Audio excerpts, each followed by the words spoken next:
Okay, today we are going to look at a correlation question with regression lines in it, and also a hypothesis test at the end. So this is kind of an overview of all the stuff that we're actually going to look at in the correlation chapters for A-level, except for exponential models. So we have a chain of coffee shops is trialing a new winter hot drink over the same week in different locations. The average temperature, X in degrees Celsius, was recorded, along with the number Y items of new drinks sold. So here we have a table of values that have just been recorded. They are in no particular order. So part A is the equation of the regression line is y equals 408 minus 12.1x. Now, at the new spec of A level, you are actually never going to be asked to find the line of regression yourself. They will always give it to you, whether it be in the form y equals a plus bx or different variables. Technically, I can type all of this into my calculator, use the regression calculator, and find these coefficients myself. However, it will never be asked for you to do this at A level. So part 1 of A is interpret the meaning of the figure 408 in the line of regression equation, and then part 2 is another store recorded sales of 365 items on the same week. Use the regression line to estimate the average temperature at that location and comment on the reliability of the answer that you get. Then part B is going to be find the product moment correlation coefficient of the data. Then we have another section which talks about the district manager wanting to look at the weather forecast ahead of time to influence the ingredients that she has shipped to the stores because she believes that there is a negative correlation between the average temperature and the new drinks sold in all of her shops.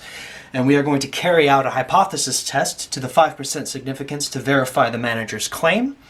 And finally, in part D, we are going to state a limitation of the manager's reaction. So in total, this is about 8 marks. And we'll notice that a lot of statistics questions in general are very wordy because we have to kind of ground it in a more or less realistic scenario, because in real life, statistics are just reading numbers and actually applying it. And because our calculator can do a lot of this work for us, a lot of the new spec questions are going to have a lot of marks going towards the interpretation of all the work that we do. So we have a state of limitation, that's 1 mark. In part A2, we had a mark for commenting on the reliability of some of the outcomes, and there we have it. So we're just going to get started. I'm going to rub some of this out, and we're just going to go at it bit by bit, finishing off with this hypothesis test as well. So here's question A again, a little bit simplified. We have the regression line 408 minus 12.1x, and we are going to interpret the value 408, and then we're going to use this regression line because it specifically asks us to estimate the temperature based on a number of sales, and we're going to then comment on the reliability of doing that in general. First of all, we are actually going to be looking at the regression line itself. This is almost a straight line graphs question. We have a negative gradient, so it is going to look something along the lines of this, where the y-intercept is 408 and the gradient is minus 12.1.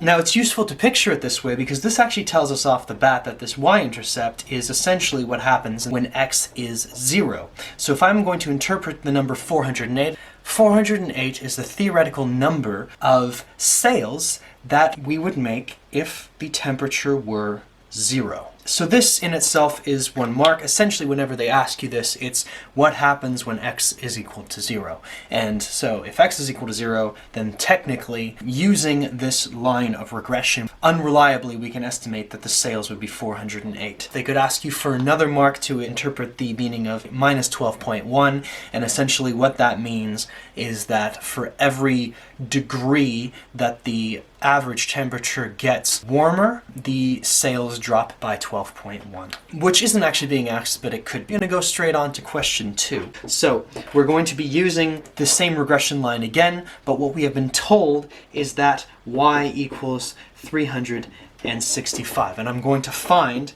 the x that corresponds to that. Now, some of you might have noticed that we actually already have a 365. And this is why I wanted to emphasize the fact that we need to use the regression line to find 365. It will be even more interesting to compare what we get using the estimation brought on by the regression line and the actual values. So if I just solve this as I would an equation, we have 365 is equal to 408 minus 12.1x. A little bit of rearranging gives us x is equal to 408 minus 365 divided by 12.1. I find that this is actually 3.6 degrees centigrade, correct to 1 decimal place. Now we notice, I hope, that 3.6 is completely different, seeing as we are not looking at a very broad spectrum of temperatures. 3.6 is a very different number to 6.2, even though we are ending up with the same number of sales. And that is because if I were to plot the scatter diagram of all of this information, I would get a lot of values that are not necessarily spot on. All I'm trying to do is I'm trying to draw a line that is approximately fitting the trend in the data. Here, for example, technically those two have around the same, but they're completely different. Now, it could be that some of these points, like this one, are actually far off, but overall fit with the trend. So now we actually have to answer the second part of this question, which is comment on the reliability. So it turns out there are a couple of different things that we can comment on because there is a lot of stuff wrong with doing this. And the first big one is they are asking you to find a value of x given a value of y. Now we set off this problem from the beginning giving x the role of independent variable, because in this problem we are trying to figure out if there is a link between the number of sales based on the temperature. We're not actually trying to figure out what the temperature is going to be based on the sales. So this takes the role of independent variable, and then this takes the role of dependent. And no matter what we do, even if we are within the right region, going from dependent to independent variable is a much less reliable method. So the first comment we could say is I'm using a dependent variable to estimate an independent variable. That is one possible thing that is wrong, which means that it is less reliable. The second thing that is not reliable is that I get 3.6. Now, having looked at my independent terms, I only have values between 6.2 and 14.5. And I can only reliably use the regression line to estimate values inside of this predetermined interval. Essentially going past that, either side, is called extrapolation, and it is less reliable. And either of these are worth the mark as long as you then accompany it with unreliable. And we're going to move on to part B. We are going to find the product mean correlation coefficient of the data. Now this, in the new spec, is just 1 mark. There is really not very much work that goes into this with the new methods that we have using the calculators that are now allowed at A level. Technically, if you go on to further maths, we can find the product moment correlation coefficient a couple of different ways, but you do not need to worry about this. And that's because we can just use the right function of our calculators to type all of this information in and then just press the right buttons to find the value.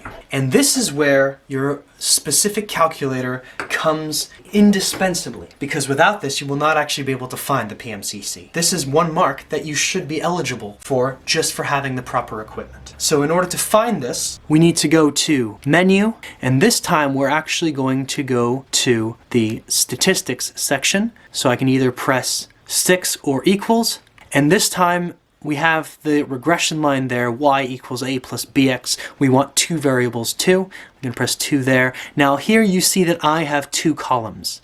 You might have a third column with frequency on it.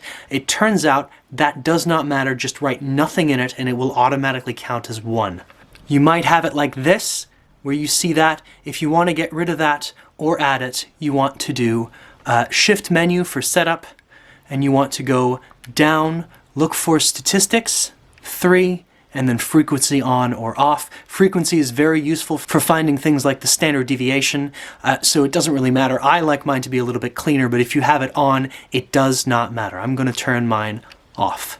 So now I just have 2 columns. So at this stage, you literally just want to fill in column X with all of your x values, and fill in column y with all of your y values.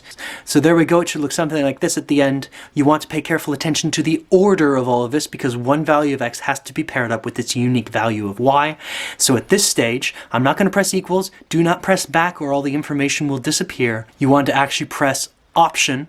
And here, because we're dealing with regression, we're going to hit 4. And if I write that there, you literally get all the information you need. So that's the A and B from earlier, the regression line. We can recognize the 408, which was rounded from 407.635, and we have our B minus 12.1. So right here, R is our product moment correlation coefficient, and that is literally it. Just copy that down. And you do not need to show any working. That is literally it. Just make sure it is at least 3 significant figures, so potentially minus 0.593 would have gotten you the mark. Make sure that that minus is in there, because the product mean correlation coefficient essentially tells you how correlated is the data and how accurate is the line of regression. And because this is minus 0.5932, that's not exactly 0, so there is something going on, but it's quite far away from -1, which is perfect correlation. So I would say here we're dealing with weak negative correlation. Now it turns out that's what part C is actually all about. We are going to test this versus a larger set of data. We're going to say the manager who is looking at this data wants to essentially see if in her 10 stores it behaves like this. Can she actually apply this to a larger context? And that is what the hypothesis test is all about. So here we have our question C, where we're going to carry out a hypothesis test of 5% significance and state a limitation on the model. This one is going for 3 marks. This one is going for 1 mark. We need to go back to the original question to figure out what type of hypothesis test we're doing. I highlighted the fact that the manager said that she wanted to see if there was negative correlation.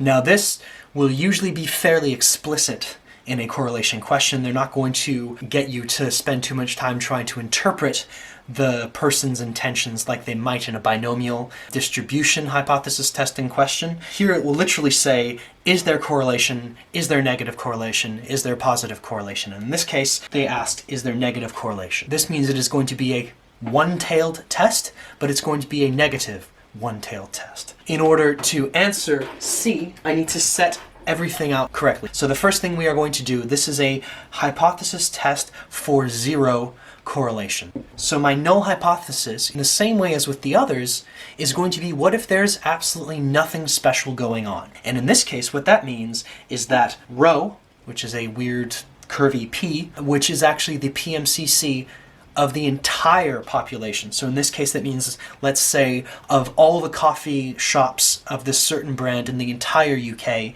we're going to say that there is no correlation. We're going to say my first hypothesis is that throughout all of the coffee shops in the United Kingdom, there is no correlation between the average temperature in this certain week and the number of sales. Now, my alternate hypothesis, H1, in this case, is that there is a negative correlation, and that is what we are going to test. So again, I'm going to say rho, and in this case, it is less than 0.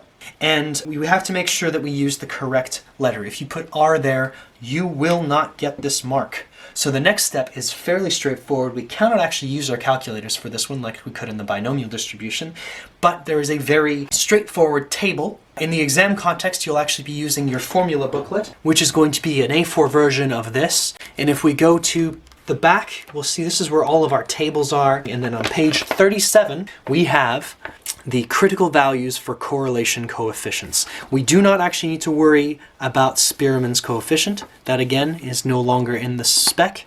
We are just going to look at that, and if you look at the back of your book 2, you have that exact same table at the back. So what we need in order to use this table is a sample size. So here the sample that was taken is of 1, 2, 3, 4, 5, 6, 7, 8, 9, 10 stores. So I'm looking at n equals 10. I'm also looking at 5% significance, which means that what I'm looking at is 0.05, which is the second column, and I'm literally just going to cross-reference it.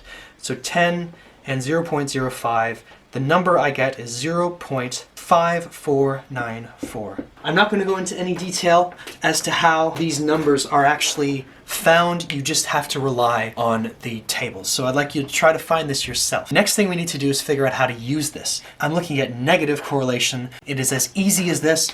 I'm going to stick a minus in front of it because the number that they have on the table is an absolute value. So if I'm testing for positive correlation, I would just use 0.5494. If I'm testing for negative correlation, I'm going to use minus. If I'm testing for correlation in general as a two-tailed test, I'm looking at, first of all, I'd have to divide my significance in two, so I'd actually be looking at 2.5%, which is a completely different number, but I would use the plus and the minus of that. So all I'm testing is my R, which is minus 0.5932, and I'm testing it versus the critical value for correlation, and we find that our value is less than that, which means technically it is closer to -1, which means that this is enough evidence to say that there is negative correlation to 5%. So this right here, just saying it is less than the value that we found, that's 1 mark again. So the next thing we want to do is actually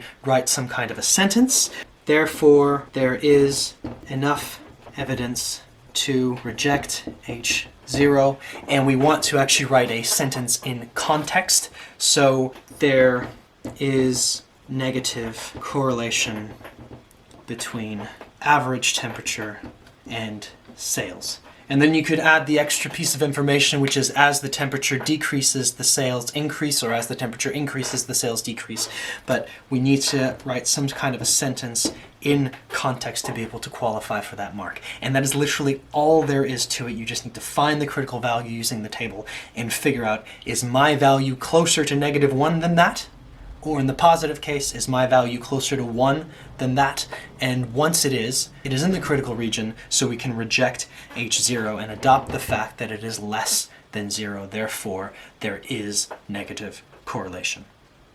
So finally, just to cap it all off, we're going to state a limitation of the manager's reaction. Essentially, the manager wants to use the fact that there is negative correlation to use this to predict what's going to happen next. All of these measurements were taken in the same week. So this is correlation that we've just proved for this week. The manager wants to use this information to go forward. So I would say that that is the main limitation, is that the manager should proceed with caution because there is negative correlation for that week and not necessarily later. So it could be a fluke. And also something else you could say is that correlation is not the same as causation. So just because there's correlation doesn't actually mean that the two things are linked. It just means that there is a pattern. Either of these things are qualifiable for the last mark, but you have to then again say this is some kind of unreliability and some kind of comment to the effect that more study is needed, more information is needed. All right, I hope that was helpful, and good luck.